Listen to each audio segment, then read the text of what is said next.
Abramos nuestra Biblia en el Salmo número 18, por favor, versículo número 20. Dice así: Jehová me ha premiado conforme a mi justicia, conforme a la limpieza de mis manos, me ha recompensado, porque yo he guardado los caminos de Jehová y no me aparté impíamente de mi Dios. Pues todos sus juicios estuvieron delante de mí, y no me he apartado de sus estatutos. Fui recto para con él y me he guardado de mi maldad. Cuando en la Biblia nosotros vemos que se habla mucho acerca de un determinado personaje, debemos de comprender que Dios no nos quiere enfocar en esa vida para enseñarnos algo de provecho. Y en el Antiguo Testamento hay algunas personas que resaltan, y una de ellas es David. Acerca de David se nos da muchísima información. Se nos dan muchos, inclusive, detalles de su vida espiritual y de cómo él caminaba con Dios. Entonces, si nosotros nos damos cuenta que hay mucha información sobre David, quiere decir que Dios está resaltando esa historia y que quiere atraer nuestra atención para que, estudiando la vida de David, aprendamos cosas muy importantes para nuestra vida espiritual. Y aquí estamos viendo un aspecto de cómo era la vida de este hombre, que la verdad fue remarcable para los niveles de espiritualidad que se podían alcanzar en el Antiguo Testamento. Porque vea usted qué palabras dijo él, inspirado por el Espíritu Santo. Dijo: Jehová me ha premiado conforme a mi justicia, conforme a la limpieza de mis manos me ha recompensado. Y él afirma aquí que él guardaba los caminos de Jehová y que hasta ese momento no se había apartado de Dios. Y después nos da un par de secretos que le ayudaron a él a vivir durante mucho tiempo una vida muy recta. Vamos a mirar otros pasajes que nos terminan de completar el panorama de cómo era la vida de David. Tenemos también el Salmo 17, 2 y 3. Dice así: Oye, oh Jehová, una causa justa. Está atento a mi clamor. Escucha mi oración hecha de labios sin engaño. De tu presencia proceda mi vindicación. Vean tus ojos la rectitud. Tú has probado mi corazón. Me has visitado de noche. Me has puesto a prueba y nada inicuo hallaste. Pocas personas pueden hacer una oración de este tipo y hacerla sinceramente. O sea, le está diciendo a Dios: Señor, ayúdame, Señor, de tu presencia proceda mi vindicación. En otras palabras, vean tus ojos la rectitud. Es lo que le estaba diciendo. Como diciendo: Señor, mira, te tienes que dar cuenta de que esta vida que está ahorita orando a ti es una vida recta. Para algunos podría parecer presunción, pero sabemos que los salmos son inspirados por el Espíritu Santo. Entonces, cuando él dijo esto, la realidad y la verdad es que él estaba viviendo en un estado de santificación completa. Y aún se atreve a decir: Señor, tú has probado mi corazón, me has visitado de noche, me has puesto a prueba y nada inicuo hallaste. Y esto es muy interesante, porque el concepto de una prueba implica cambiar de circunstancias algo para ver si todavía sigue siendo como era antes. Por ejemplo, cuando alguien quiere ver si, digamos, un anillo realmente es de oro, porque se ve dorado, y no se va nada más con lo de afuera, va a ser una prueba. Y una prueba podría ser poner una gota de ácido y a ver qué hay realmente por dentro. Y podría también fundirlo, un fundidor, y ver si realmente es oro. Se lo va a cambiar a ver si realmente hay. Entonces, esto quiere decir que el cristianismo de David sobrevivía independientemente de las circunstancias. En otras palabras, David no dependía de una circunstancia favorable para ser cristiano. Si le iba bien económicamente, eso no afectaba a su cristianismo. Y si lo sacaba, si de pronto era un fugitivo como le tocó ser, quién sabe qué andarían comiendo allá, raíces en los desiertos de Judea cuando lo perseguía Saúl, él seguía amando a Dios y lo buscaba cada día. Y ahí se probaba la legitimidad de su amor a Dios y de su fe. Y él se atreve a decir: Señor, tú has probado mi corazón y nada inicuo hallaste. En otras palabras, Señor, tú sabes que yo en las buenas y en las malas seguí siendo el mismo para contigo. Si me levantaba a buscarte cuando vivía en el palacio, también me levantaba a buscar en la mañana cuando era de fugitivo. Cuando todo me favorecía en la opinión pública, estaba bien. Y cuando todo me era contrario, también yo te amaba y seguía siendo recto. Por eso se atreve a decir eso. ¿Cuánta gente será capaz de hacer una oración así? Es más, dice: me has visitado de noche, como diciendo: Señor, soy fiel a ti de día y de noche. Y si esto fuera poco, mira por favor el Salmo 26, 1 al 5, en donde le dice a Dios, lo invita a Dios a castigarlo si él ha hecho lo malo. Dice el Salmo 26, versículo 1, júzgame, oh Jehová, porque yo en mi integridad he andado. He confiado a sí mismo en Jehová sin titubear. Escudriñame, oh Jehová, y pruébame. Examina mis íntimos pensamientos y mi corazón, porque tu misericordia está delante de mis ojos y ando en tu verdad. ¿Cuánta gente se atrevería a decirle, Señor, si yo no he estado caminando rectamente por dentro y por fuera, tráigame usted un castigo? Bueno, él estaba tan consciente de ese estado de santidad que aún se atrevía a orar así. Y no solo eso, él afirmaba que la santidad o integridad que él tenía era por la gracia de Dios. He confiado a sí mismo en Jehová sin titubear, tu misericordia está delante de mis ojos y ando en tu verdad. Todo eso era no por esfuerzos humanos solamente, era por la gracia de Dios. Y además, dice aquí, no me he sentado con hombres hipócritas, ni entré con los que andan simuladamente. En otras palabras, David escogía sus amistades espirituales, él sabía con quién tener compañerismo, y realmente su nivel de santidad era tan alto que él escogía muy selectamente con quién iba a tener él compañerismo. Le molestaba mucho el pecado, le molestaba la hipocresía y la vanidad. Versículo 5, aborrecí la reunión de los malignos y con los impíos nunca me senté. La conciencia de David no le acusaba en ninguna cosa y además aborrecía, tenía un celo genuino cuando veía los lugares de iniquidad. Cuando él pasaba por enfrente de un lugar quizás donde la gente se embriagaba, él no permanecía insensible. Él aborrecía mucho todos esos lugares. Deseaba que se acabaran, que fueran destruidos. El lugar de vicio, dice, yo aborrecí la reunión de los malignos y con los impíos nunca me senté. Además de todo esto, de que vivía en santidad, la Biblia dice que David era profeta.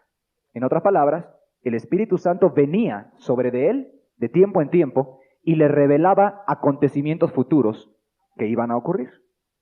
Además era ministro, y un ministro muy especial según el Antiguo Testamento, porque fue uno de los pocos hombres que se atrevieron a quebrantar la ley ceremonial del Antiguo Pacto cuando introdujo el arca de la presencia de Dios a su propia casa allá en Jerusalén para empezar a tener momentos de adoración en la misma presencia divina.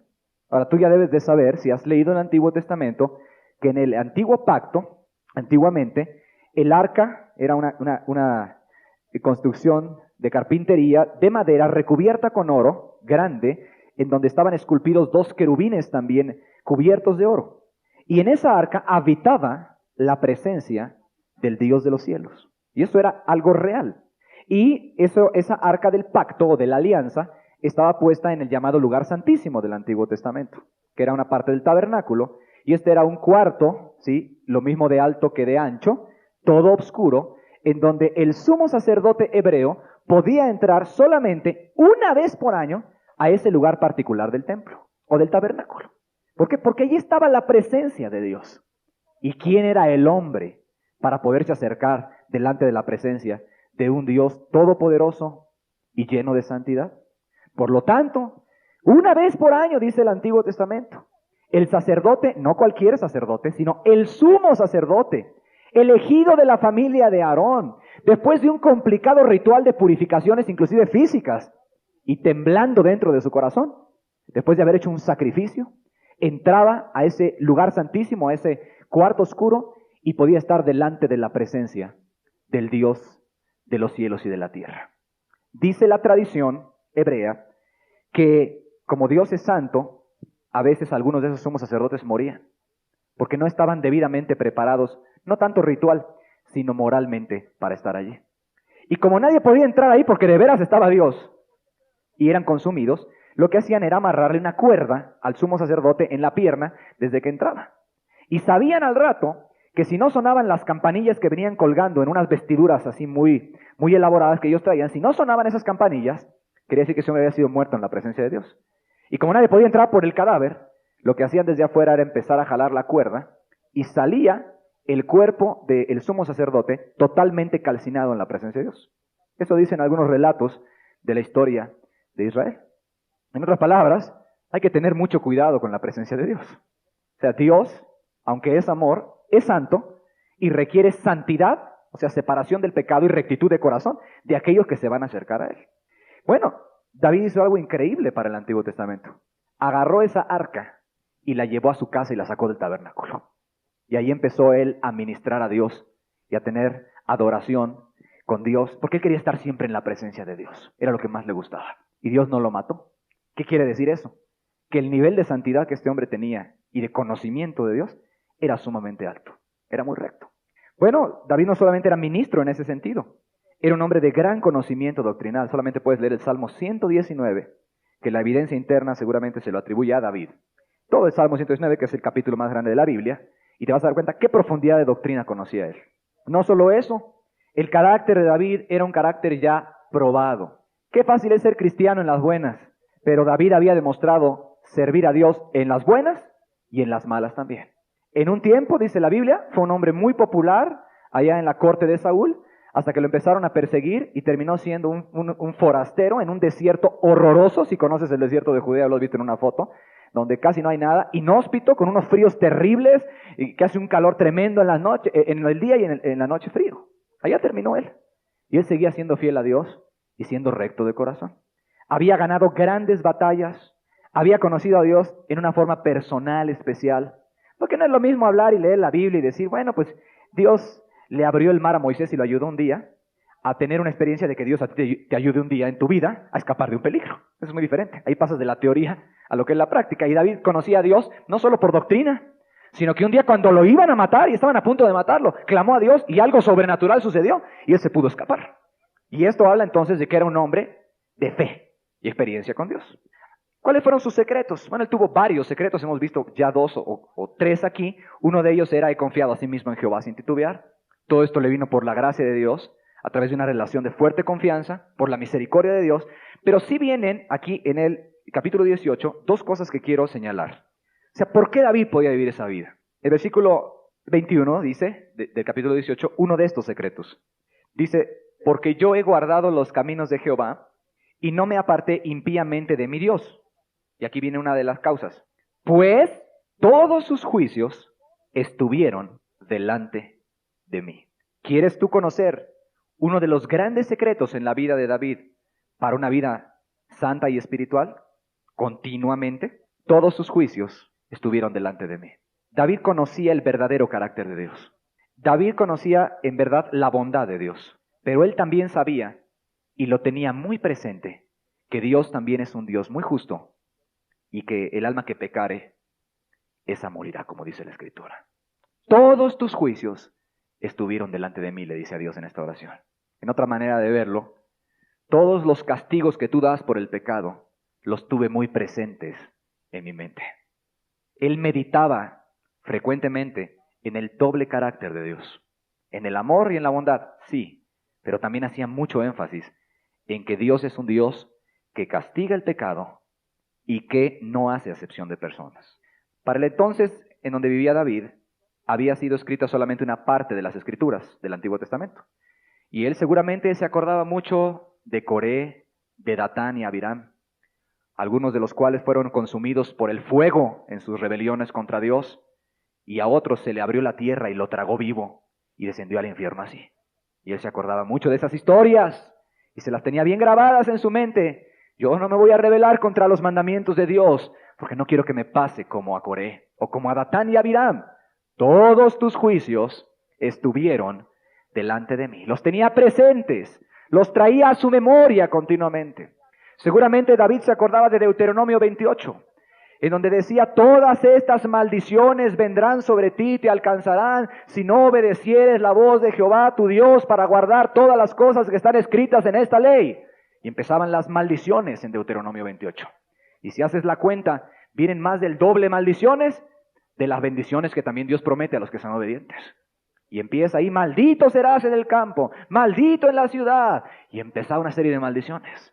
Y este hombre piadoso, de nacionalidad hebrea, que habían sido criados en general desde chicos en todas estas cosas, muy frecuentemente traía eso, los juicios de Dios. Sí, me acuerdo de la hermana de Moisés y Aarón, que un día se rebeló y era profetisa, pero Dios le hirió con lepra. Y ni aunque Moisés estuvo orando, ni con eso se lo quitó inmediatamente Dios la lepra que le dio, sino todavía quedó 7 días con una terrible enfermedad. Dios trae enfermedades terribles a aquellos que se ensoberbecen. Todos tus juicios, no la mitad de los juicios, no unos cuantos de los juicios, sino dice, todos tus juicios estuvieron delante de mí. Juicio quiere decir sentencias, castigos divinos, ahí en el contexto de lo que estamos hablando. Él meditaba en eso.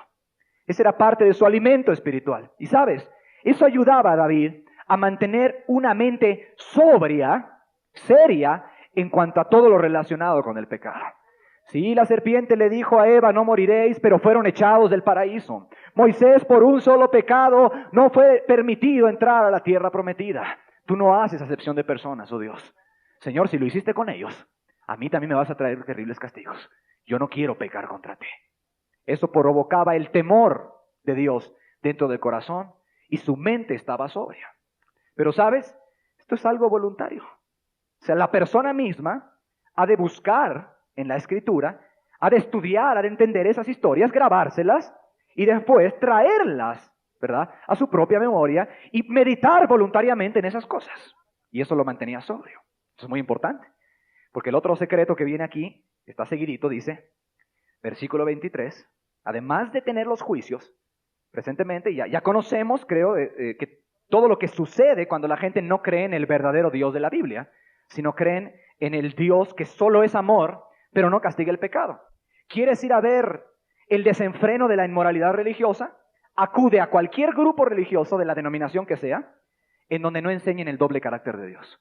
Donde te enseñen que Dios es puro amor y casi te lo pintan como si fuera Santo Claus o el genio de la lámpara de Aladino, lleno de premios y regalos para el capricho humano y que nunca da castigo. Velos a ver y empezarás a mirar que desde sus ministros muchas veces hasta la última persona que asiste ahí viven vidas de desenfreno moral. Porque tal es la naturaleza del ser humano que tiende a malinterpretar las cosas de inmediato. Pero no, el temor de Dios estaba en él y él siempre estaba meditando en los juicios de Dios.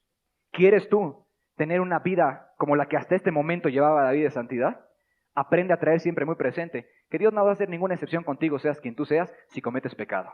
¿Te va a venir de una manera el castigo o de cualquier otra manera? ¿Te va a herir con enfermedades o te va a herir con juicios o te va a poder quitar la vida o te va a poder enviar al mismo infierno, etcétera, etcétera? Como hizo con Ananías y Zafira, que finalmente Ananías y Zafira eran discípulos, dice ahí en la iglesia. Unos versículos anteriormente dice ahí que habían recibido del Espíritu Santo todos los que estaban ahí, y creo que están incluidos ellos. Y después dice que mintieron y andaban de hipócritas. El Señor les quitó la vida, se murieron. Alguna persona dirá, no, se fueron al cielo. ¿Acaso Dios premia entonces la maldad? Porque la Biblia dice que el estar en la presencia de Dios es muchísimo mejor que estar en esta vida. Y estar en la presencia de Cristo, que Pablo decía, yo tengo deseo de partir y estar con Cristo, lo cual es muchísimo mejor. Y a poco cuando estos hombres dijeron mentiras y murieron ahí, entonces lo que hizo Dios fue llevárselos con él para que estuvieran todavía más felices que en esta vida. En ninguna manera. Mi querido hermano, Ananías y Zafira están en el mismo infierno. Una mentira que dijeron. Andaban de hipócritas, querían dar la apariencia de gente muy consagrada, cuando la verdad es que no lo eran en su vida. Otra persona dirá, bueno, ese argumento no lo creo. Bueno, si se fueron al cielo, ¿por qué cayó gran temor sobre toda la iglesia después de esas cosas? Pues hubiera caído gran gozo. Porque cuando la gente se va con Dios, pues debe haber mucho gozo. ¿No? Ellos fueron al infierno, sí, en el nuevo pacto también. Y ahí vienen esas advertencias. Y Dios no hace acepción de personas. Dios soberanamente te puede herir con una o con otra enfermedad, o con uno o con otro juicio, según parezca a Él conveniente, según la gravedad del caso como Él juzgue. Y te puede enviar al infierno de un día a otro, o te puede herir con una enfermedad terrible, como lo hizo también en el Antiguo Testamento. Entonces, es muy saludable para el alma, mientras camina peregrinando en esta vida, tener siempre muy presentes todos los juicios de Dios. Ahora, el otro secreto, dice el versículo 23, era que él aprendió a guardarse de su maldad. Versículo 23 dice, fui recto para con él y me he guardado de mi maldad.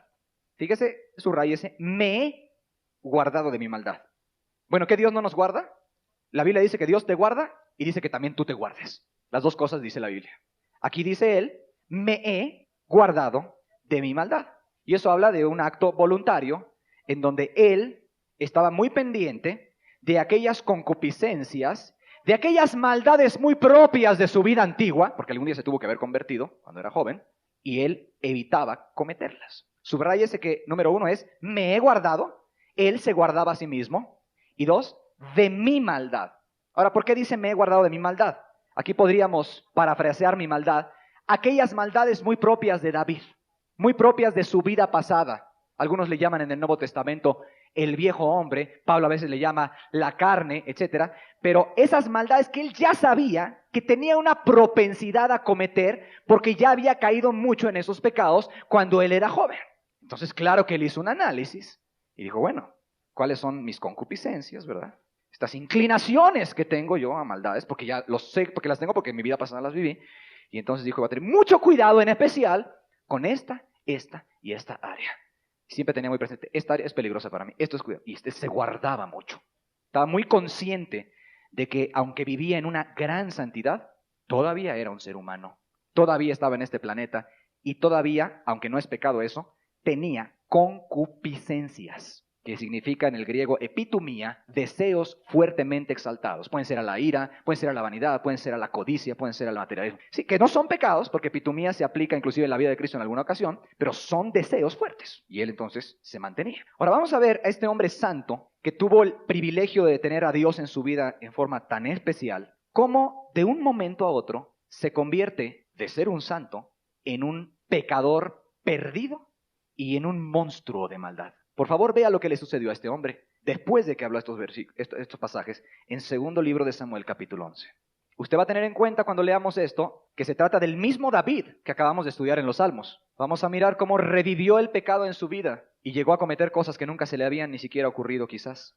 Dice versículo primero, vamos a leer. Aconteció al año siguiente, en el tiempo que salen los reyes a la guerra, que David envió a Joab y con él a sus siervos y a todo Israel, y destruyeron a los amonitas y sitiaron a Rabá. Pero David se quedó en Jerusalén. Y sucedió un día al caer la tarde, que se levantó David de su lecho y se paseaba sobre el terrado, o sea, el techo de la casa real. Y vio desde el techo a una mujer que se estaba bañando, la cual era muy hermosa. Envió David a preguntar por aquella mujer, y le dijeron, aquella es Betsabé, hija de Eliam, mujer de Urías Heteo. Y envió David mensajeros, y la tomó, y vino a él, y él durmió con ella. Luego ella se purificó de su inmundicia y se volvió a su casa. Y concibió la mujer, y envió a hacerlo saber a David, diciendo, estoy encinta, o sea, embarazada. Entonces David envió a decir a Joab, envíame a Urías Heteo. Y Joab envió a Urías a David. Cuando Urías vino a él, David le preguntó por la salud de Joab, y por la salud del pueblo, y por el estado de la guerra. Después dijo David a Urías, desciende a tu casa y lava tus pies. Y saliendo Urías de la casa del rey, le fue enviado presente de la mesa real. Mas Urías durmió a la puerta de la casa del rey con todos los siervos de su señor, y no descendió a su casa. E hicieron saber esto a David, diciendo, Urías no ha descendido a su casa.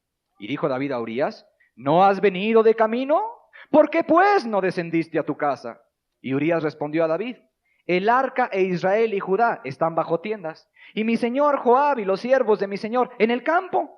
¿Y había yo de entrar a mi casa para comer y beber y a dormir con mi mujer? Por vida tuya y por vida de tu alma, que yo no haré tal cosa. Y David dijo a Urías, quédate aquí aún hoy, y mañana te despacharé. Y se quedó Urías en Jerusalén aquel día y el siguiente. Y David lo convidó a comer y a beber con él hasta embriagarlo. Y él salió a la tarde a dormir en su cama con los siervos de su señor, mas no descendió a su casa. Venida la mañana, escribió David a Joab una carta, la cual envió por mano de Urías. Y escribió en la carta diciendo, pongan a Urías al frente, en lo más recio de la batalla, y retiraos de él para que sea herido y muera. Así fue que cuando Joab sitió la ciudad, puso a Urías en el lugar donde sabía que estaban los hombres más valientes, y saliendo luego los de la ciudad pelearon contra Joab, y cayeron algunos del ejército de los siervos de David, y murió también Urías Heteo. Vamos a hacer un salto hasta el versículo 26. Oyendo la mujer de Urías que su marido Urías era muerto, hizo duelo por su marido, o sea, estuvo de luto, y pasado el luto, envió David y la trajo a su casa, y fue ella su mujer, y le dio a luz un hijo. Mas esto que David había hecho fue desagradable ante los ojos de Jehová. Aquí lo que hay que entender es, estamos hablando del mismo David, de ese hombre que alcanzó tantos niveles de espiritualidad, ministro, profeta, y que había pasado airoso muchas pruebas de parte de Dios. Y lo que nos está diciendo este pasaje, así más o menos explicado, es que en el tiempo en que salen los reyes a la guerra, Estaba David allá en Jerusalén, y en vez de irse a la guerra, pues él se quedó en el palacio real. Si nos dice la Biblia que era el tiempo que salen los reyes a la guerra, creo que no es por casualidad. Quizás David ya había ganado tantas batallas en el reino de Dios que para su nivel espiritual él dijo, bueno, pues yo me tomo aquí un tiempo ahorita de receso de estar extendiendo el reino de Dios. Al fin ya he trabajado muchos años. Y dice que también otro día estaba al caer la tarde levantándose David de su lecho, también nos llama la atención, como que es otro detalle si lo sumamos. ¿Qué hace el Señor levantándose de la cama en la tarde? Normalmente la gente se levanta en la mañana y o durmió hasta muy tarde o se echó una siesta estando en la tarde. Y nos lo pone caminando por el techo del Palacio Real. Allá en Jerusalén estaba el Palacio de los Reyes, así era alto, y más hacia abajo se podían ver las otras casas. Y como era más alto, se alcanzaban a ver los patios de los hogares que estaban allá alrededor. Ahora, obviamente, no cualquier casa estaba cerca del Palacio Real. Tienen que haber sido casas más o menos pues de funcionarios, de amigos, de gente de un cierto nivel que no afearan el Palacio Real, porque pues ellos eran cuidadosos de la arquitectura y todo eso. Y aquí nos encontramos a David, que simplemente está paseando por el techo y por los balcones. Y aquí nos vuelve a llamar la atención. ¿Qué hace el Señor levantándose a esas horas? Quizás él pensaba que eso de la pereza o de la ociosidad, para él no era ningún problema. Tal vez ya había alcanzado, según él, muy alta espiritualidad.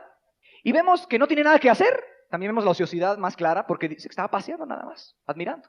Y de pronto pasa por allí y pone sus ojos en una casa en particular y se da cuenta que hay una mujer que se está bañando. Y en ese entonces no existían regaderas, etcétera. La mujer estaba desnuda. Y aquí volvemos a ver otra cosa. En vez de, como cualquier persona decente, haber apartado su vista, el Señor la sigue viendo. Y aquí nos vuelve a llamar la atención otro detalle, entre comillas. Quizás él pensaba que ya había alcanzado tal madurez espiritual que esas cosas ya no le tentaban a él. Quizás cuando joven, o quizás cuando andaba fugitivo allá, etcétera, etcétera. Pero bueno, pues entonces ahorita él ya estaba casado, había profetizado muchas veces, y el Señor se da el permiso de quedársele mirando. Hasta aquí, pues vemos aparentemente puros detalles, pero después miraremos que ya no eran detalles, sino ya eran focos de alarma de la caída que ya traía, pero dentro de su corazón este Señor.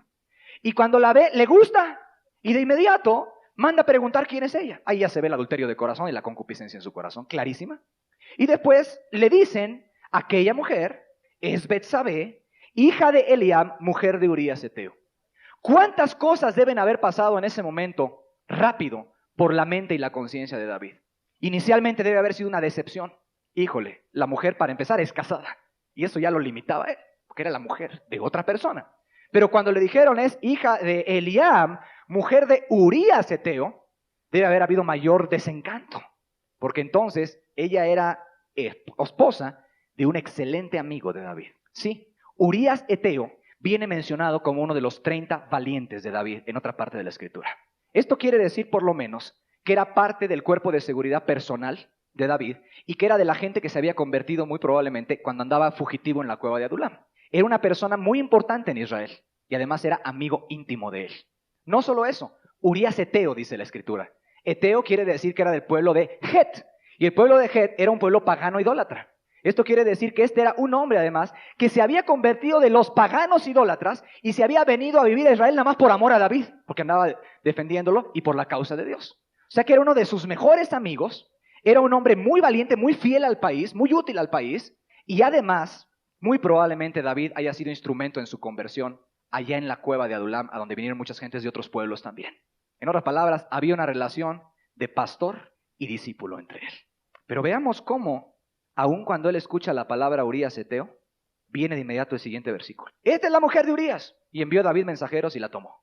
Haga usted de cuenta que no hizo impacto en la conciencia de él cuando oyó que era mujer de Urías Eteo. Simplemente no dice que pasó un mes pensando, lo haré o no lo haré, me detendré porque... No, así nada más mandó, mándenla a traer por favor. Enfrente ya de los criados. Entonces aquí hacemos una pausa. Este hombre no empieza su caída aquí. El Señor viene ya caído por dentro. Porque cuando una cosa de ese tipo no te refrena, porque hasta en los impíos se retienen muchas veces de hacer semejante vileza, de traicionar a un hombre con la esposa de su propio amigo, él no se refrena, él va y la pide. O sea, esa conciencia de David, ese corazón ya estaba totalmente endurecido. Ese hombre estaba ya muy ensoberbecido. Y entonces Llega la mujer, quizás la manda a llamar el rey, ¿verdad? No le estamos disculpando en eso, pero en ir, pues acudió al palacio real, la mujer también peca y el Señor termina cometiendo adulterio con ella. Con la mujer de un discípulo, siendo él su pastor, sin importarle el tropiezo que le podía tener, sin ver la obra preciosa de la salvación en el corazón de un eteo idólatra pagano que ahora adoraba al Dios verdadero de Israel. Y no solo eso, sino comete adulterio y luego trata de ocultarlo. No sabemos cuántas veces se habrán visto ellos, no nos dice la Escritura, pero lo que sí es que después le llegó un recado a David que pensaba que todo iba a quedar oculto. La mujer le dijo, estoy embarazada. Ahí empezó el problema, porque las guerras en aquel entonces eran largas. Y cuando el marido se había ido con el ejército a la guerra, estaban allá muchas veces 2 años y 3 años. Y las mujeres no se pueden embarazar, ¿verdad? Si no está su marido en la casa o algún hombre pasó por allí. Entonces era obvio que al venir el momento del embarazo, la gente se iba a dar cuenta que esta mujer había sido infiel a Urías eteo. Ahora, yo dudo mucho que hubieran matado a David, según la ley del Antiguo Testamento, por ser él un rey tan importante y porque había mucha corrupción religiosa ya introduciéndose en su época. Pero yo sí creo que David quiso proteger a la mujer de Urías porque a ella sí la hubieran matado. Entonces, a él se le ocurre un plan. Dice, bueno, ¿qué hacemos? Bueno, vamos a mandar llamar a que nos dé un informe de la guerra. Sí, cómo no, mucho interés en el informe de la guerra. A Urías eteo. Y bueno, para taparlo del embarazo, pues como esto se acababa de saber, pues él va a llegar, tiene 2 años fuera, seguramente va a querer ir con su esposa, están en legítimo vínculo de matrimonio, y la relación sexual ahí pues seguramente que se va a dar, y ya estando dada la relación, pues la gente pensará que el hijo era de Urías. Y así tapamos el adulterio y la vileza. Pero oh, qué sorpresa se encuentra David. Cuando viene este Urías eteo y le cuenta el informe de la guerra, etc., David de inmediato le hace llegar un presente de la mesa real. O sea, fíjense ya cómo esa sabiduría que él tenía para lo bueno, ahora se convierte en una astucia para lo malo. O sea, él quiere, cuando le manda un presente de la mesa real, que quiere decir, le mandó de las mejores comidas que había en la mesa del rey. Él quiere crear la atmósfera en la casa de Urías, pues para que se dé una relación sexual. Y este hombre va a llegar, va a comer, se va a descansar y va a estar con su esposa después de cenar. Y vamos a encubrir el adulterio. Oh, sorpresa. Al otro día llegan con una noticia y le dicen, ¿sabes qué? Urías no descendió a su casa. Se quedó durmiendo en una casa de campaña en el frío de la noche, allá afuera, junto con los otros soldados que venían con él. Y de inmediato eso lo sacude. Y lo manda a llamar, curiosamente, con mucha astucia. ¿Cómo que no descendiste a tu casa? Y fíjese usted la bofetada con guante blanco que le da a Urías. Urías hasta entonces no sospecha nada, pero ve usted la integridad de ese hombre. ¿Quieres saber, David, por qué no me bajé a estar hoy en mi casa? Le dice. ¿Quieres saber por qué me quedé ahí? Dice. Por una razón, porque el arca de Dios está todavía entre tiendas y es tiempo de guerra. Así que estaba él dispuesto a negarse aún lo legítimo, aún lo que le era lícito a él, con tal de mantener un principio que él tenía. Dice, yo me quiero negar a mí mismo. David, estamos dando nuestra vida por ti allá en el campo de batalla. Pero qué terrible que aún eso que es, habla muy bien del carácter de Urías eteo. Se habla de su consagración, de su fidelidad, etc. Aún todo eso no tiene ningún efecto en David. Y David de inmediato, así como encubrimos, lleno de hipocresía. Quédate otro día, por favor, Urías, te quiero mucho. Mentiroso, no lo quería. No le importaba a Urías para nada. Todo lo que quería hacer era encubrir la cochinada que había cometido. Quédate. Urías se queda. Entonces dice, ya sé qué voy a hacer. Vamos a sentarlo a la mesa con el rey. Y empieza a usar su influencia de ministro, de amigo, para que se tomara unas copas. Y lo embriaga, y lo emborracha. Aquí tienes tú al santo, al profeta, al ministro. Este sí sabemos que era nacido de Dios. Y lo tenemos sentado, embriagando a un justo. Nada más, ¿para qué? Para ensuciarlo igual que él. A ver si con eso hacemos que se rompan sus principios y se baje a su casa y esté con su mujer. Corrompiendo a los santos. Totalmente ciego, totalmente hipócrita, totalmente perdido. Pero oh sorpresa, borracho el otro también ya, pecando y todo. Con todo y eso sostiene el otro principio que le quedaba y no desciende a su casa. Dice que se quedó en Jerusalén aquel día y el siguiente. Toda la escena se repitió 2 días. Al siguiente día lo debe de haber vuelto a invitar y tampoco bajó. Entonces David conocía muy bien el carácter, la fidelidad de Urías eteo. Y dice, bueno, entrégale esta carta al general Joab y ya te despido. Y en esa carta venía sellada su sentencia de muerte. ¿Qué tan bien conocía David a Urías, que era un hombre fiel, que mandó por mano suya la carta en donde lo iban a matar? Él sabía que Urías nunca se iba a atrever a abrir esa carta, de tanto que amaba a David y de tan recto que era con Dios. Usaba su conocimiento espiritual para cometer maldades. Y entonces se fue Urías y en efecto, fiel, no abrió la carta, la entrega al general Joab que era de pésimo carácter moral, era un homicida, era un hombre perverso. Y el otro perverso, seguro que obedece, porque a la maldad sí le gustaba obedecer. Y dice, bueno, adelante. Y ponen a Urías en la parte más fuerte de la batalla. Ahí otra vez vemos esa mente corrompida de David. Él sabía que Urías era uno de los 30 valientes. O sea, este nunca iba a decir que no. Estaba dispuesto a dar su vida por la causa. Y confiaba tanto en su amigo David y en su general Joab que decía, yo sé que si me meten ahí es porque seguramente es necesario. Porque no me arriesgarían porque me aman mucho. Pero traicionan su confianza, lo ponen en el lugar de la batalla y queda muerto Urías Eteo por traición. Y no solo él, dice que también murieron otros hombres. O sea, para taparle la cosa, pues también era necesario que murieran otras personas, tú comprendes. No vayan a decir que lo mandó matar David. Entonces, bueno, fue en legítima batalla y matan a otras personas después.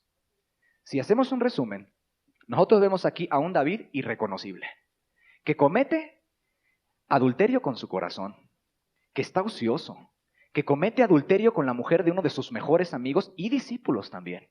Vemos a un hombre que se convierte en un hipócrita, en un traidor y en un multi-homicida, porque por lo que él mandó decir, muere este hombre y el otro.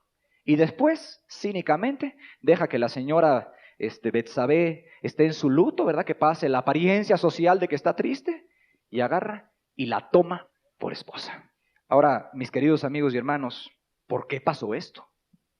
Yo nada más le quiero decir algo. Si le pasó a David, también te puede suceder a ti. Le puede suceder a cualquiera. Fíjese la transformación del hombre. El hombre que no podía ni ver a los inicuos. El hombre que no podía estar con los malignos, que no los quería ni ver. El hombre que decía, júzgame porque mi integridad he andado. Y ahora usted lo ve convertido en un hombre inicuo. Yo no creo que David nunca haya pensado o haya planeado estas cosas con anterioridad. Yo no creo que él dijo, cuando yo sea grande quiero ser un asesino o quiero ser un adúltero y un traidor de mis amigos. Esas cosas son tan viles que aún en las sociedades de los impíos se condenan mucho. O sea, pocos impíos son capaces de adulterar con la esposa, ¿verdad?, de uno de sus mejores amigos y después mandarlo a matar para quedarse con ella.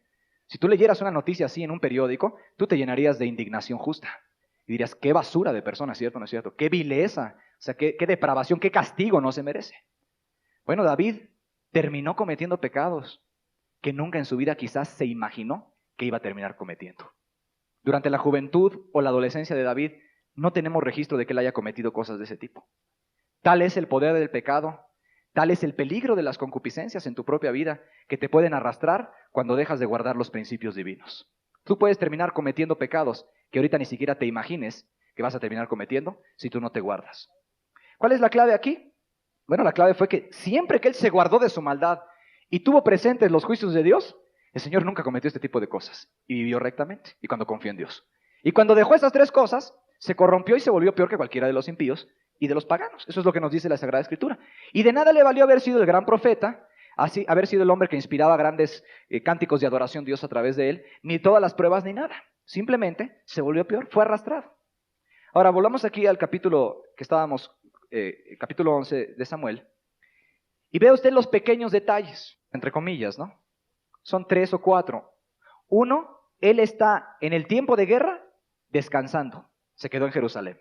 O sea, al tiempo de batalla, él no está en la batalla.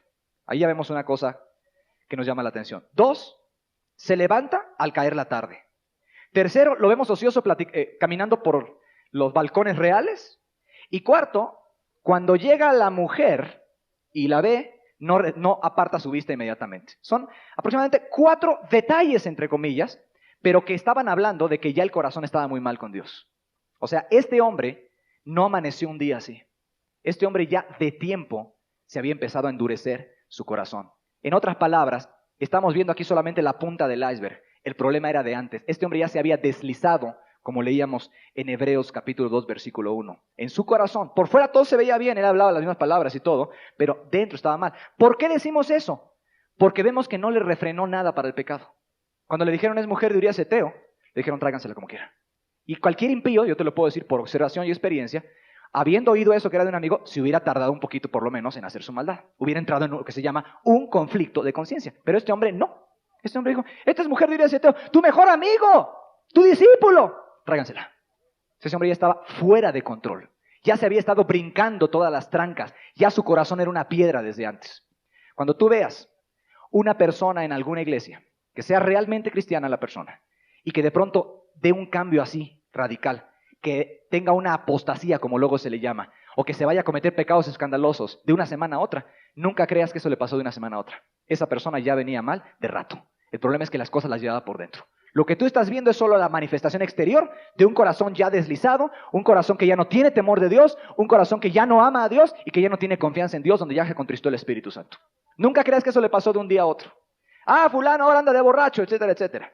Ese anda de borracho ahorita, porque ese hombre quizás llevaba meses haciendo cosas en su corazón que estaban mal, descuidando su oración y muy ensoberbecido. Por eso está haciendo esas cosas escandalosas ahorita. Ahora, ¿qué aprendemos, pues, en esta lección? Número 1, a veces los pequeños detalles, entre comillas, son signo de que la persona ya está muy mal por dentro. Mucha atención, pastores, especialmente. Cuando usted empieza a ver ciertas actitudes en los discípulos que por sí mismas no le pueden decir que sea pecado.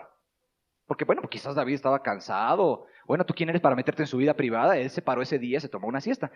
Pero ya cuando le juntas, esos detalles sí tenían un mensaje que darnos. Él andaba ya muy mal. Descuiditos, problemitas de unos discípulos con otros, faltas de amor, etcétera, etcétera, faltas de crecimiento espiritual. Cuidado, abajo puede estar el corazón ya muy mal. Segunda lección, el hombre cristiano, aunque camine en muchas alturas de santidad, tiene el potencial para volverse aún peor que antes. Aunque Dios lo haya salvado y le haya dado de su Espíritu Santo. Tiene el potencial. Usted se puede convertir en un demonio dentro de un año. En una cosa terrible de inmoralidad y de maldades. Si usted no se guarda de su propia maldad. Tercera lección que aprendemos aquí. David estuvo en santidad todo el tiempo que se guardó de su maldad. Aquí podemos ver dos cosas. David tendía a dos cosas. Eso lo podemos observar en su historia. Si usted la analiza con cuidado. David tendía a dos cosas, a dos pecados. Tenía dos concupiscencias. Una, las mujeres. Eso es definitivo. Dos, arreglar las cosas por medio de acciones muy violentas. Por medio de violencia física. ¿Cómo lo sabemos? Porque el día en que un hombre llamado Nabal, cuando él andaba en el desierto, no le quiso pagar un favor que él le había hecho. O sea, David le había protegido a sus rebaños. Y un día David tuvo necesidad y le mandó pedir comida. Y este hombre le mandó una burla. No le quiso dar nada, porque era muy avaro y muy ingrato también. Pues ese día usted ve a un David que agarra y ensilla caballos, espadas, y dice, vamos a matar a ese hombre y a todos los de su casa. Y si no se ha atravesado a Abigail, una sabia mujer, y lo ha hecho reaccionar, ese hombre hubiera matado a Nabal y a toda su casa.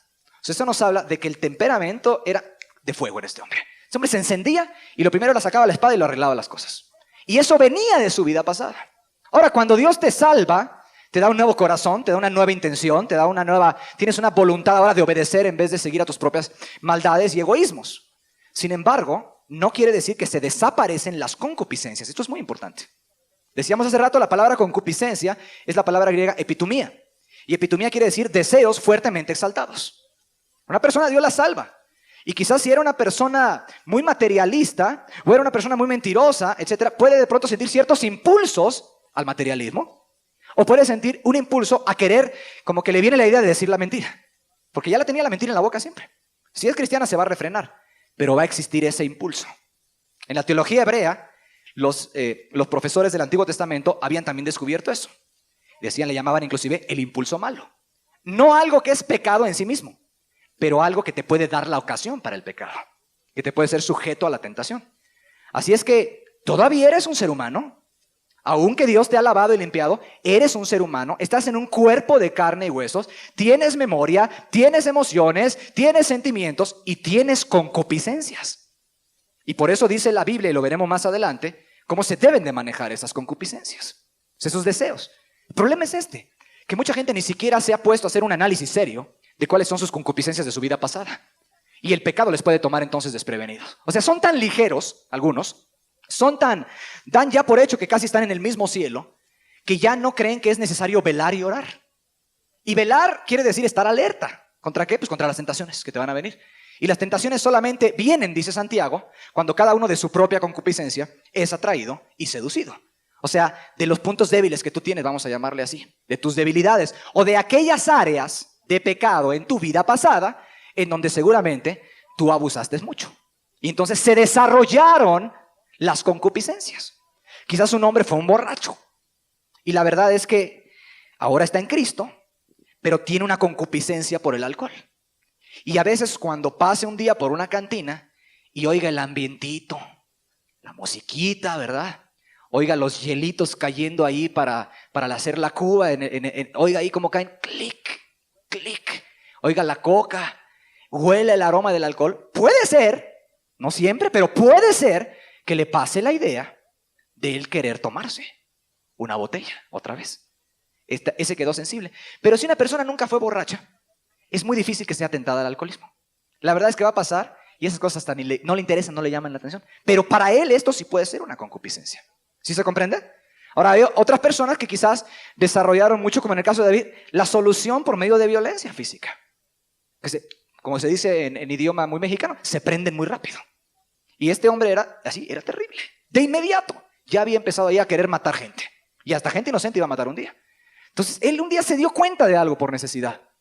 Yo sé de dónde me sacó Dios, pero también conozco a qué puede tender mi concupiscencia. Y él hizo un examen muy serio. Me tengo que guardar de esto, de esto, de esto. Y esto para mí es veneno. Voy a cuidar especialmente para cuando venga el momento de la tentación yo estar muy bien fortalecido.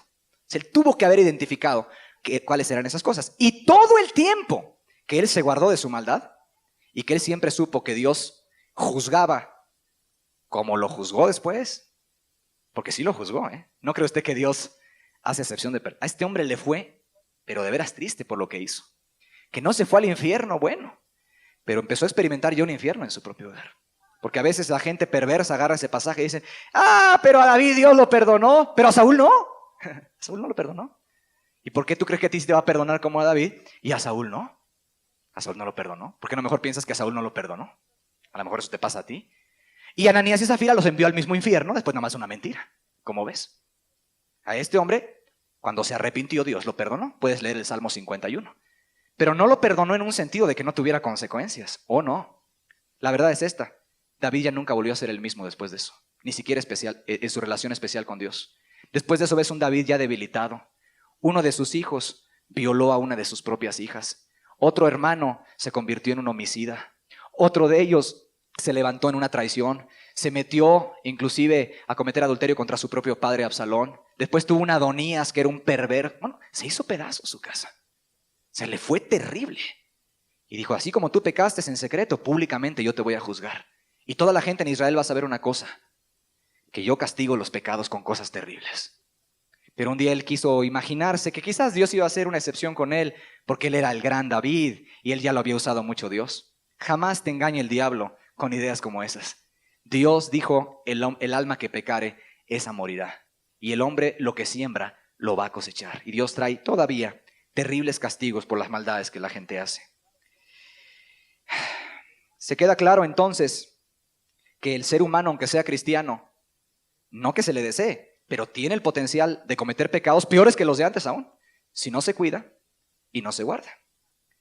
Mire, yo no creo en la doctrina que inventó San Agustín del pecado original. San Agustín fue un monje católico romano que inventó la doctrina que usted conoce como el pecado original, que dice que el niño nace en pecado y que ese pecado original se le quita con el agua mágica del bautismo mágico de la Iglesia Católica mágica. Yo no creo en eso. La verdad es que es una blasfemia casi decir que un niño nace en pecado y que después Dios los envía al infierno si no se los bautiza con agua mágica de una religión. Eso pone a Dios como un tirano cruel. Los niños no nacen en pecado. La verdad es que los hombres tampoco nacen en santidad. Los niños nacen en inocencia solamente. O sea, un niño no sabe lo bueno ni sabe lo malo. Y Jesús dijo, pues de los niños es el reino de los cielos. No en base a su santidad, sino en base a su inocencia. Y como Dios es justo, no puede condenar a un inocente a lo que él no ha hecho o no es culpable de hacerlo. Pero yo quiero que usted no vaya a malinterpretar la doctrina bíblica. Aunque yo no creo que hay un pecado original a la manera del monje católico San Agustín, aunque yo no creo que el hombre nace en pecado, porque pecado es transgresión de la ley, y hasta que un hombre no transgrede la ley sabiendo que hay bueno y malo, no puede pecar, aunque eso es realmente así, sin embargo sí existen concupiscencias y existen tendencias al pecado, que en sí mismas no son carácter moral, mas son la ocasión de la tentación, y usted tiene que tener mucho cuidado con eso. No vaya a pensar que ya está usted en tal altura de santidad en donde ya es imposible que pudiese llegar a caer en un pecado. Tenga mucho cuidado con eso. Usted debe de aprender con seriedad y madurez a conocerse a usted mismo. Usted sabe de qué le sacó el Señor. Y usted hacer una lista de concupiscencias o de pecados a los cuales usted tendía y que a veces ahorita es tentado. ¿Para qué? Para que se pueda guardar de su maldad. Porque ¿cómo te vas a poder guardar de tu maldad si no la sabes? Si no la tienes plenamente identificado. Y ahí es la ligereza que hace que mucha gente hayan perdido la salvación y hayan terminado en la condenación eterna. Porque no le dieron seriedad a las cosas de la salvación. Dijeron, bueno, no hay pecado tampoco original. Hay concupiscencias, dice la Biblia. Hay tendencias, hay tentaciones en la persona. Vamos a concluir este estudio dando algunas actitudes equivocadas en un verdadero salvo que te ponen en peligro. Actitudes equivocadas. Número 1, confiarte de tus logros espirituales que has alcanzado o de la santidad que Dios te ha permitido ya tener. Cuídate. David parecía muy confiado en eso y después cayó hasta el fondo. Segundo error, segunda actitud equivocada, no conocerte perfectamente a ti mismo, acerca de cuáles son tus concupiscencias o a qué tiendes tú. A mí me da a veces miedo ver cómo en ocasiones un pastor conoce mejor a la oveja que ella misma. A veces nada más ven a una persona y dicen, esta persona se salvó hace un año, ahorita anda un poco mal, estaba bien, estaba caminando bien, pero ahorita está empezando a estar mal. Ya sé, esta señora estaba amargada, déjame buscarle por ahí a ver. Este era el pecado de antes en su vida. A ver, siéntese señora, hermana, ¿cómo está? Esto, empiezan nada más a rascar tantito, está otra vez amargada. ¿A poco ya pequé? ¿A poco estoy mal? Te conoce mejor un hombre que lo que tú te deberías de conocer. Eso es muy peligroso, porque el día que no lo tengas ahí, entonces ese día te vas a perder, porque tú mismo no te conoces, no has tomado la responsabilidad espiritual que a ti te corresponde delante de Dios de ocuparte en tu propia salvación. Nadie te debería de conocer mejor que tú fuera de Dios. Si a ti el pastor es el que siempre te dice, mira, es esto y esto y esto, y de verdad resulta ser como él te lo está diciendo, pues él te conoce mejor que tú. Qué terrible es. Dependes de que te exhorte otra persona cuando tú deberías de saber cuáles son tus concupiscencias para poder prevenir cualquier caída en el pecado. Siguiente actitud equivocada. No saber cuáles son tus concupiscencias particulares. ¿Cómo te podrás conocer o guardar, si no sabes exactamente de qué te tienes que cuidar? Jesús dijo, velad y orad que no entréis en tentación. El orar creo que lo comprendes bien, pero ¿sabes tú qué significa velar? Lo cierto es esto, ya deberías de saberlo porque ya lo leíste en la Biblia. Y si no buscaste en un diccionario o trataste de entender el contexto que es velar, quiere decir que quizás no te interesa mucho realmente mantener una vida en santidad. O tienes una gran pereza espiritual o mental para buscar. Velad y orad son palabras de Jesús. Velad y orad que no entréis en tentación. El espíritu a la verdad está dispuesto, pero la carne es débil. Eso es una gran clave para gente que quiere vivir rectamente. Orar, todo el mundo sabe lo que es. Pero velar, realmente el significado ahí es estar alerta, estar en guardia. Como cuando una persona se pone a cuidar una casa, es un vigilante de noche y le encargan, cuide este negocio, cuide esta casa. Y ¿qué está haciendo? Es el velador, está velando. Él está ahí velando. ¿Para qué? Para que nadie llegue y tome lo que hay dentro de la casa. Bueno, ahora, ¿qué tienes que velar? Bueno, tienes que velar en cuanto a tu propia alma. En otras maneras de decirlo, tienes que ser responsable de tu propia vida y estar atento cuando vengan los momentos de tentación desde antes. Porque si no, puedes ser enlazado y caer. Supongamos que una persona tenía la concupiscencia o tiene la concupiscencia de la ira. Antes, por cualquier cosa, hacía un tremendo coraje, gritaba y quizás hasta golpeaba. Y supongamos que es un padre de familia que ahora está convertido. Y el Señor va a su trabajo y de pronto se da cuenta que al otro día lo va a mandar llamar su jefe. Y que el jefe es muy pelado, muy grosero. Y que lo va a insultar como acostumbra. Si a ese hombre realmente le interesa caminar rectamente con Dios, me refiero al cristiano, ¿qué va a hacer? Se va a prevenir. Ahí viene la ocasión, ¿verdad? Para el pecado. Tengo que ir fortalecido. Porque a la hora que el jefe me empiece a decir de cosas, voy a sentir como que la concupiscencia se levanta y yo no quiero pecar. No quiero insultarlo. No quiero manchar la imagen de lo que es un cristiano. Entonces, ¿qué pasa? Si ya sabe que al otro le van a mandar a regañar y a decirle de cosas o a insultarlo, ¿qué va a hacer antes? Pues se va a preparar. va a orar, va a estar muy guardado en su propio espíritu, va a cuidar las palabras que va a hablar y claro, no va a volver a ser arrastrado a cometer las abominaciones que antes, que eran sus iras y sus corajes y sus agresiones. Ahí estás viendo el ejemplo de una persona que se guardó de su maldad y que se conoció primero a sí mismo. Pero el descuidado, el ligero, sabe que va a pasar eso, pero como no está velando, no está alerta, ahí llega y se va a tropezar en el pecado. No va a haber hecho una provisión de gracia en su corazón para enfrentar el momento difícil. Y quizás de ahí se vaya para abajo todo su cristianismo. Ese es el peligro del pecado, que de un pecado viene otro de la mano. Y ya una vez estando en pecado, vienen muchas confusiones. Y así le pasó a David. Empezó con cosas pequeñas y terminó en cosas terribles. Así es que un gran error va a ser que tú no sepas específicamente cuáles son tus concupiscencias. Ahora, una vez que ya las sabes, ¿qué hay que hacer? Pues cuidarte de ellas. O sea, de nunca cometerlas. Porque de ahí, de esa, te pueden agarrar y tumbar y perder todo lo que ya habías edificado. Otro error, no cuidarte de las caídas y conformarte con que ya no practicas. A veces se ve esa extraña distinción entre algunas personas. Bueno, hermano, sí pequé, pero no fue una práctica. Te vamos a hacer un monumento entonces. O sea, la persona cree que el haber cometido un acto individual de pecado, uno así nada más, de lo cual después se apartó, ya no es muy grave. Solo que fuera una práctica. Entonces sí, porque el que es nacido de Dios no practica el pecado y los que practican el pecado son hijos del diablo. ¿Sí entiende usted cómo empieza la gente a razonar? Y entonces dice, es que no fue práctica. Mira, yo te voy a decir algo. Un solo pecado, uno aislado así, es muy grave, aunque no sea una práctica. De hecho, por un solo pecado echaron fuera a Adán y Eva del paraíso, no por ninguna práctica. Por un solo pecado Moisés no entró en la tierra prometida. Por un solo pecado se fue al infierno Ananías y Zafira. Y por un solo pecado fue echado del cielo Satanás. Y que un salvo, lavado con la sangre de Cristo, que ha recibido todas las bendiciones de Dios, se atreva a cometer un solo pecado, es muy grave. Nunca lo veas ligero, porque si tú lo ves eso con ligereza, seguramente ya está operando algún tipo de engaño en tu mente. Ya no practico, pero acuérdate que antes de practicar, primero se comete uno. Y el problema es este. El pecado tiene una naturaleza tal que esclaviza y engaña a la persona que lo comete. Ese es el asunto. Y además endurece. Esclaviza, engaña y endurece. O sea, cuando una persona comete un acto particular de pecado, digamos una mentira, digamos una deshonestidad en el trabajo, uno, así nada más, de inmediato la persona se engaña para que ninguno se endurezca por el engaño del pecado, dice Hebreos. ¿Y qué sucede?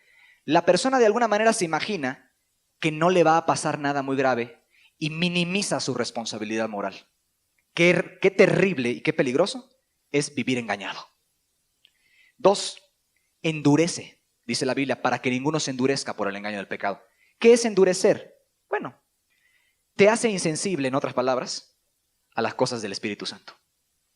Por eso, cuando una persona peca, se siente muy poco inclinada a las cosas espirituales. Orar, leer la Biblia, empieza a tener como una aversión a eso. Y como que se despierta a las cosas del pecado.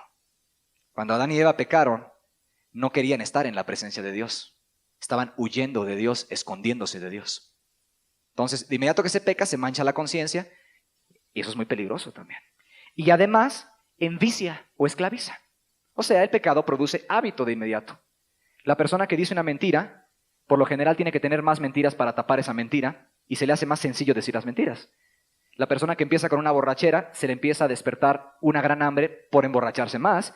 Lo mismo sucede con la persona que es inmoral sexualmente, al otro día tiene menos continencia que antes y ahora se siente más inclinado a eso y como que provoca una adicción, provoca el pecado que la persona se envicie, provoca un hábito de inmediato.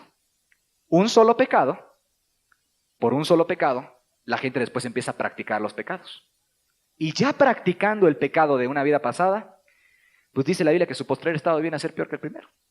Dice, habiéndose ellos escapado de las contaminaciones del mundo por el conocimiento del Señor y Salvador Jesucristo y vuelven a ser vencidos y enlazados en ellas, su postrer estado viene a ser peor que el primero. O sea, si Dios sacó a una persona de la mentira y ya otra vez se volvió a dejar esclavizar a ser un mentiroso otra vez, habitual, es ya muy difícil que se puedan recuperar jamás. Eso es lo que la Biblia nos dice. Su postrer estado es peor que el primero. Dice, habían escapado de las contaminaciones del mundo. por el conocimiento de nuestro Señor y Salvador Jesucristo. Y siendo vencidos, vuelven a ser enlazados en ella. Su postrer estado viene a ser peor que el primero. Es muy difícil ya. De la inmoralidad vuelve a ser esclavizado a la inmoralidad. Muy difícil, no imposible, pero sí muy difícil. Así es que por favor nunca veas tú a la ligera eso de que, es que no es una práctica. Es gravísimo un solo acto de pecado en la vida de un cristiano. Otro error.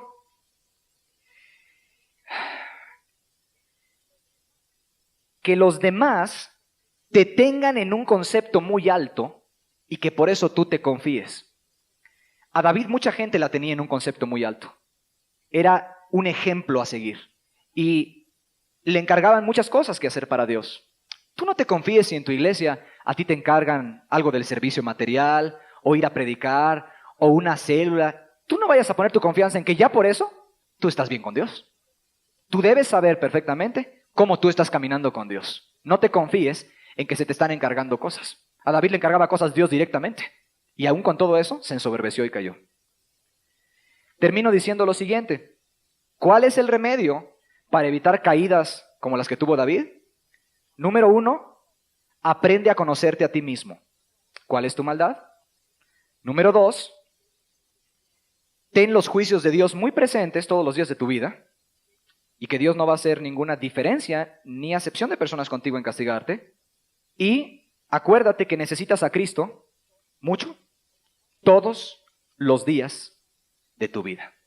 De hecho, Jesús enseñó inclusive a orar por nuestras áreas débiles cuando dio la oración del Padre Nuestro.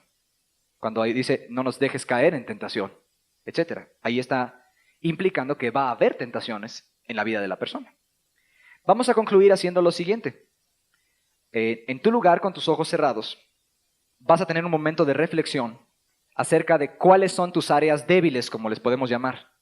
La Biblia les llama debilidades, es bíblico. No son pecados, son debilidades o también concupiscencias. Concupiscencia significa en griego deseos fuertemente exaltados. Deseos que si se obedecen, vienen a ser pecado.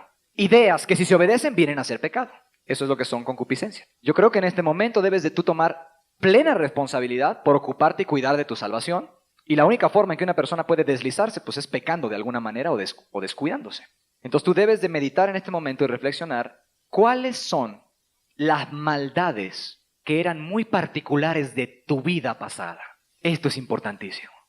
Tus debilidades. Esto es para que te puedas guardar de ellas y ser muy precavido.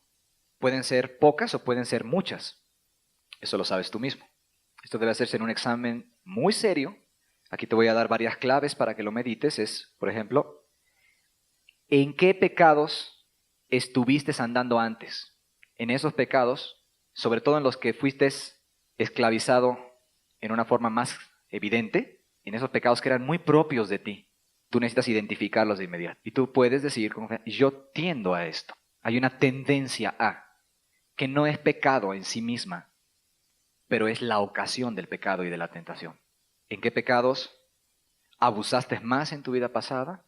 La amargura quizá, el orgullo, la avaricia, la vanidad. Bueno, hay que identificarla. ¿Por qué? Porque de ahí te van a querer agarrar. Porque cada uno cuando es tentado de su propia concupiscencia es atraído. Es la agarradera del diablo, vamos a decirlo así, para que de ahí te jalen otra vez para el lodo. Otro punto que te puede ayudar a identificar esto es ¿por qué pecados eras conocido en tu familia o por tus amigos? Tú sabes, cuando una persona desarrolla mucho un pecado, pues es conocido como el borracho, el tramposo, el inmoral, el bribón, el mentiroso o el cruel, ¿no? O varias cosas. Y te puede dar una idea de tus áreas débiles actuales, el saber, cómo te veían los demás. La peleonera, la envidiosa. El hombre tiene la capacidad de mirar los pecados en las otras personas aun cuando él mismo está en pecado. Al fariseo le dijo Cristo una vez, rectamente has juzgado y estaba perdido. Cuando se trata de sus propios pecados es cuando empieza el problema muchas veces. Entonces, es un indicador que podemos usar. ¿Cómo eras conocido? Quizás una persona bien fría que no le importaba a nadie, la egoísta, el egoísta, el materialista. ¿Cuál es tu maldad? Otra cosa que te puede ayudar a identificar a qué tiendes, para que te guardes, es ¿En qué áreas has estado siendo tentado, digamos, en el último mes? Es probable que tú ahorita digas, bueno, yo estaba siendo muy tentado a esto o a esto otro. Ah, ok, cuidado. Por algo te están tentando por ahí. Identifícalo. La pereza, la cobardía, el miedo a los hombres. Hay que identificarlo. Se necesita ser muy serio para andar en el reino de Dios y llegar hasta el final. Si dentro de tu caminata cristiana, una vez que ya fuiste salvo, por alguna tentación muy grave, lograste caer en un pecado un día y después te paraste, es muy importante que identifiques en qué pecado caíste, porque por algo caíste. David dijo, me he guardado de mi maldad y fui recto para con él, ¿no? ¿Por qué fue recto para con Dios? Porque me he guardado de mi maldad. Él tomó la responsabilidad de su propia vida espiritual. Qué bueno que tengamos pastores, doy gracias a Dios por los pastores que tenemos en este lugar, o por discípulos que nos pueden guiar, pero tenemos que ser responsables en lo personal también de nuestra vida. Me he guardado, dijo él. Yo tomé responsabilidad y voluntariamente me abstuve de cometer pecados que yo sabía que yo tendía a ellos. Parafraseado, eso significaría. Esas maldades muy particulares de la vida pasada de David. A lo que él tendía. Como algunos dicen, a lo que la carne tiende, se guardó. Que la carne no crea que solamente es el cuerpo, también es cuestiones de la mente. La mente carnal, dice Romanos. ¿Cuáles eran esas maldades muy propias de tu vida pasada? Quizás la ira, el ser muy comodino, la soberbia y el orgullo, te deleitabas en rencores, quizás la inmoralidad, las muchas incredulidades y desconfianzas, la malicia, la flojera, la irresponsabilidad, la ligereza. Cuidado, identifícalas, porque el Señor mandó solemnemente a todos aquellos que desean vivir rectamente, velad y orad, que no entréis en tentación. Velad es estar alerta, estad vigilantes. Una vez que has hecho eso, que ya los tienes identificados, yo te voy a pedir que los anotes en una hoja que va a ser exclusivamente para tu uso personal. No se la vas a dejar ver al de al lado, no se la des a tu pastor ni a nadie, pero es importante que estas cosas no queden como en el aire, sino que tú tomes una hoja de papel o pidas una y anotes, ni siquiera le pongas tu nombre si quieres, son cosas muy personales. Tampoco se lo vayas a ir a dar al cura, porque no te pueden perdonar los hombres pecadores y mentirosos. Anota exactamente de qué te tienes que guardar, para que tú lo tengas claro. Esto es de uso estrictamente personal para ti. La puedes destruir después del retiro, pero sí va a ser importante mantenerla durante el retiro, porque vamos a estar también orando sobre esas cosas. Vas a estar orando por tu santificación personal. En esa hoja que tienes o en tu cuaderno, haz una anotación. Puedes titularlo concupiscencias o áreas de tentación o cosas de las cuales me tengo que cuidar. Esas cosas de donde te sacó Dios. Recuerda, áreas en donde se abusó mucho del pecado o también por qué pecados eras conocido por los que te rodean. Áreas de tentación en tu vida últimamente. Digo, si estás muy tentado a la incredulidad o a la flojera, cuidado, anótalo. Tendencia a esto. Tengo tendencia a esto otro. Porque ¿cómo te podrás guardar de tu maldad si no sabes cuáles son tus concupiscencias? Punto siguiente. Una vez que las conoces, ahora hay que guardarse de ellas. Y esto es un acto voluntario. Cuando la persona de verdad no quiere hacer esas cosas, va a vivir una vida muy cuidadosa. Y cuando ya sabe que viene la tormenta, la persona se va a guarecer, se va a proteger. Cuando ve que ya viene el momento que le va a poner en la ocasión para cometer un pecado, la persona va a huir de la tentación, como dice la Biblia, huye de las pasiones juveniles, etcétera, etcétera. Si un hombre era muy dado a la borrachera y sabe que en su conversión está empezando y de pronto varios amigos le invitan a una cantina y él todavía siente esa concupiscencia muy fuerte, si es sabio, ¿qué va a hacer? No va a ir a la cantina ni a predicarles. Tan sencillo como eso. Ten cuidado, no sea que por tratar de salvar el alma de otros pierdas la propia. Es que yo les quiero predicar a mis amigos de la vida pasada. Está bien, cuando estés suficientemente fortalecido y puedas llegar ahí con dignidad y todo, si Dios te da la gracia y creces, llegue y predícales. Pero si eso te va a hacer arrastrar a ti a lo pasado, pues ten mucho cuidado. ¿Ok? Entonces, una vez que tengas tu lista, tienes que entender que te tienes que guardar de tu maldad. No debes de esperar algo místico, No decir, es que Dios me va a guardar en una forma mágica. No, Señor. Dios le guarda dentro de la disposición que usted tenga para guardarse. Y si usted no se guarda, Dios no le guarda tampoco. Y si usted se guarda, Dios le ayuda. Pero si usted no se guarda, Dios no lo guarda. Esa es la verdad. Entonces, usted tiene que decir, bueno, ya sé esto. Ahora, bueno, cuando haya esa tentación, yo me voy a salir, voy a cuidar mis palabras. Si una persona me empieza a decir cosas que me lastiman y me hieren, no voy a andar pensando todo el día en lo que me dijo, me voy a ir a orar, ¿verdad? ¿Para qué? Pues para perdonar a esa persona en mi corazón y no volverle a guardar rencor, porque se está ofendiendo y eso no lo puedes negar. Cuando alguien te lastima, pues eres un ser humano, no eres una silla. Pero tú vas a ir a orar, no nada más vas a dejar las cosas a la ligera. O sea, vas a vivir una vida muy cuidadosa en el sentido de lo que estamos viendo ahorita. Te vas a guardar de eso. Huye de las pasiones juveniles, dice la Escritura. No te vas a meter a ciertas circunstancias que sabes que te pueden ser de tentación. ¿Qué va a hacer una persona que fue inmoral en su vida pasada? Bueno, pues no vas a estarte ciertamente alimentando de programas en la televisión que solamente despiertan más esas pasiones de inmoralidad que tenías. Eso es algo natural y es algo lógico, ¿verdad? Sencillamente, no te lo tiene que decir nadie. Es algo lógico. Es bueno, pues esto me lleva a lo de antes, o me lleva a estar codiciando muchas cosas que me vuelven muy materialista y avaro, pues no vas a estar viendo eso. Te vas a guardar de tu propia maldad. Punto siguiente. Jesús enseñó a orar. No nos dejes caer en tentación, mas líbranos del mal.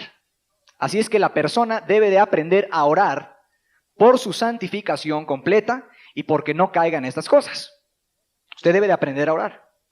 Especialmente en días en donde usted sabe que va a haber ciertos peligros. Señor, guárdame de esto. Señor, guárdame de esto otro. Señor, guárdame. Yo sé que voy a enfrentar esta situación y puede haber una tentación. Y la persona debe de llevar todo esto en oración a Dios. Y aquí le voy a explicar algo.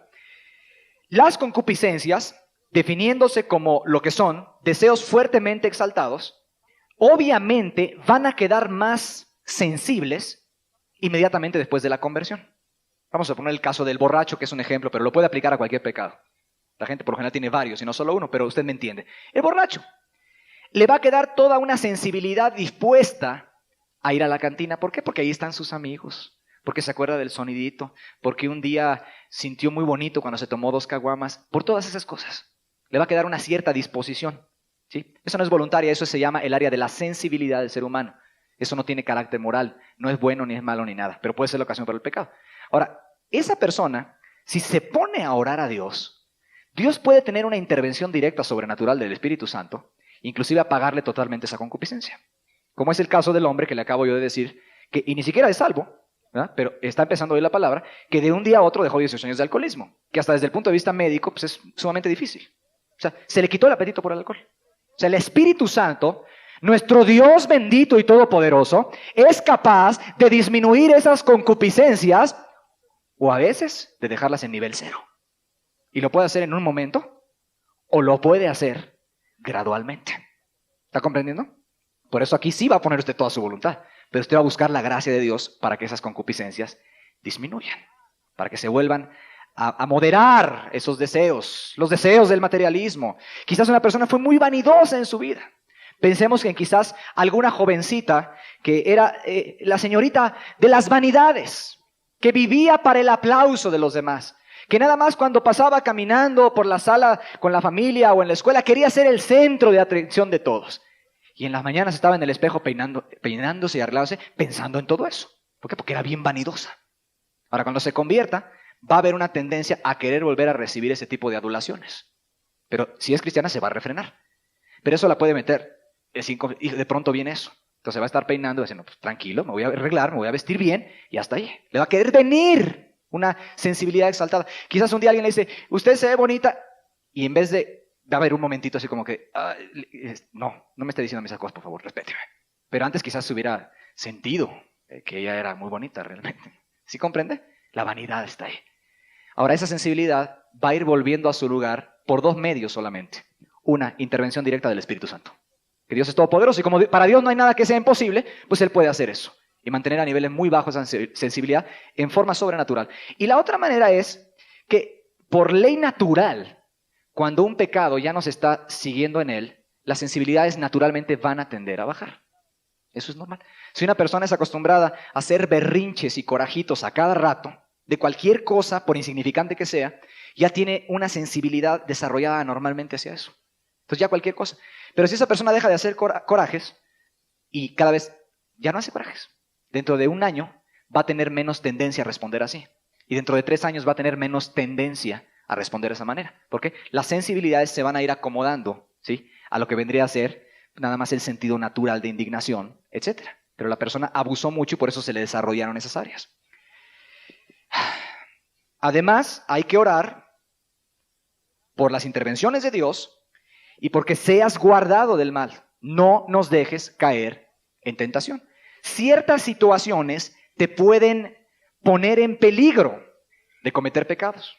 Por ejemplo, si una gente, digamos que no tiene necesidades materiales, es más difícil que quiera robar que si un día de pronto no tiene nada que comer él ni sus hijos.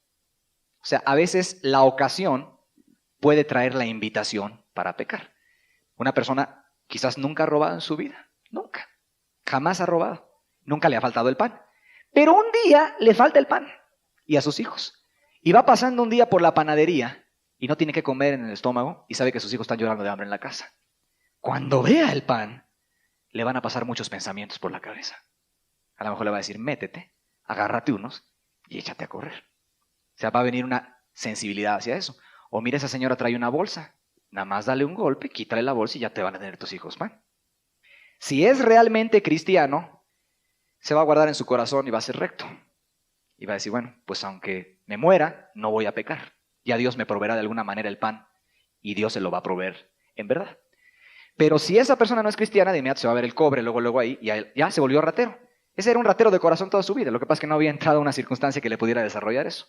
Pero también podría pasar que fue una persona realmente cristiana y que no se cuidara a sí misma, como debería de guardarse, y que llegara el momento para esa situación, y que si no veló y oró, entró en tentación.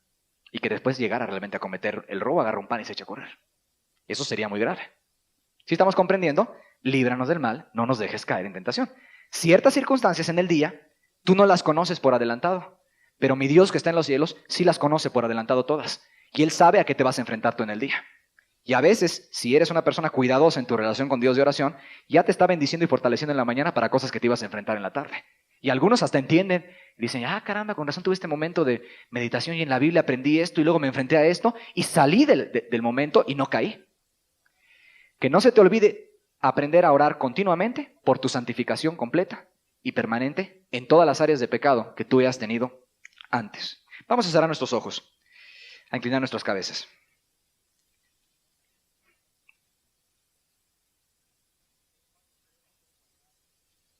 ¿Cuántos queremos ser guardados en este mundo inicuo? Para ser guardado hay que guardarse también. Y hay que saber de qué se guarda uno. La persona no puede ser descuidada en cuanto a esto, porque es de allí de donde comienzan las grandes caídas. Fue el gran secreto de David, y créeme, mientras lo guardó, no tuvo problema. Fui recto para con él y me he guardado de mi maldad. El día en que él dijo, ya se me hace que ya alcancé un grado de súper espiritualidad, creyó que quizás mirar a la mujer de su prójimo ya no iba a ser problema. Ese día ya no se guardó de su maldad y fue vencido y esclavizado y se convirtió en un criminal y perdió su relación personal con Dios. Las grandes caídas empiezan con pequeños descuidos del corazón, con ligerezas. Tú debes de volverte un experto en conocerte a ti mismo y debes de aprender a tener una confianza en Dios y pedirle que Él te guarde. A Dios le agrada que le pidas eso, porque Él mandó que se orara así. No nos dejes caer en tentación, mas líbranos del mal. Padre, con cuánto respeto podemos acercarnos a las Sagradas Escrituras y mirar esta historia de David. Señor, reconocemos tu mano que ha dejado el relato escrito para que nosotros aprendamos, Señor. Precisamente porque tú no quieres que nadie siga ese camino o caminos peores. Precisamente, Señor, porque es posible que el pecado reviva en la vida de un cristiano. Por eso nos lo pones. Te damos gracias por eso.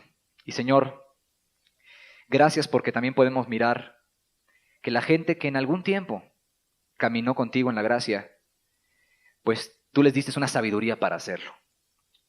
Hoy podemos adquirir un poco de esta sabiduría. Creemos que los tiempos en que vivimos son son inicuos, Señor, son de muchas tentaciones. No te queremos fallar. Muchas cosas dependen de nuestro ejemplo. Familiares, amigos, conocidos, Señor. Queremos ser de los que permanecen hasta el fin y además queremos, durante la caminata, caminar dignamente, Señor. Con fortaleza, con gracia, Señor. Señor, enséñanos a cada uno a guardar nuestros corazones como debemos. Padre, enseña a cada uno a guardarnos de cualquier concupiscencia, cualquier tentación, Señor. A orar con fe y con toda responsabilidad para que no entremos en tentación, Señor. Enséñanos y ayúdanos a conocernos a nosotros mismos, tomando plena responsabilidad de nuestra vida espiritual. Oh Señor, de veras que cuando leemos la Biblia, hasta en el Antiguo Testamento nos maravillamos. Señor, no sea que se levante Noé y nos condene en el día del juicio, diciendo que él no tuvo nunca un pastor que lo exhortara, que él nunca tuvo una Biblia a la mano y que como quiera vivió justa y rectamente guardándose y confiando en ti, Señor. Padre, si esto fue en el antiguo pacto, ¿qué será el nuevo? ¿Qué será en el Nuevo Testamento, que es un pacto con mejores promesas? Ayúdanos y que tu Espíritu Santo esté ministrándonos, Señor. En el nombre de Jesús. Amén.